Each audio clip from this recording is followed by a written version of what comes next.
Peter and John must have been morning people. The Bible tells us that when Mary Magdalene came to the tomb, she found it empty, and the first thing she did was run and tell Peter and John.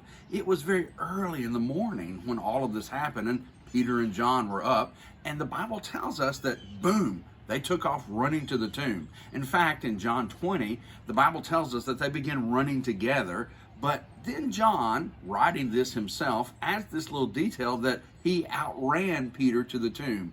Some have speculated that even though Peter was a healthy man and worked physically for a living, that maybe that meant John was just a little bit younger than Peter and was able to outrun him. That detail is not significant to our salvation, but it is interesting. The Bible then tells us that when John arrived at the tomb first, that he stooped down, again another detail indicating that perhaps the size of the entrance to the tomb, but he stooped down and he looked in, but he didn't go in.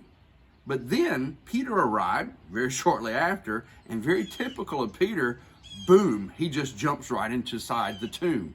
The Bible tells us in John 20, beginning at verse 6, that when Peter arrived at the tomb, that he went in the tomb and he saw the linen cloths lying there, and the face cloth which had been on Jesus' head, not lying with the linen cloths, but folded up and in a place by itself.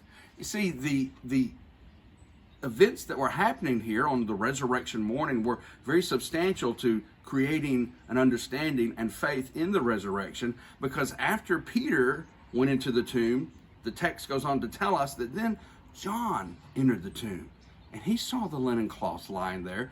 He saw that face cloth folded and lying by itself. And then the text tells us in John 20, he saw and he believed.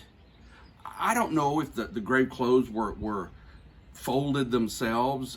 I don't get the impression that they were just torn out apart and laying in disarray.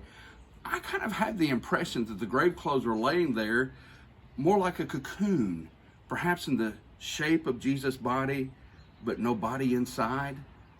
And then very quietly and calmly, apparently, when Jesus rose, he took the face cloth off, he folded it and laid it to the side as evidence of his resurrection. And Peter saw that, and John saw that, and it specifically says John saw and believed. You see, the tomb was not opened so Jesus could get out. The tomb was open so the witnesses could get in. And by faith, we too may enter that tomb and believe.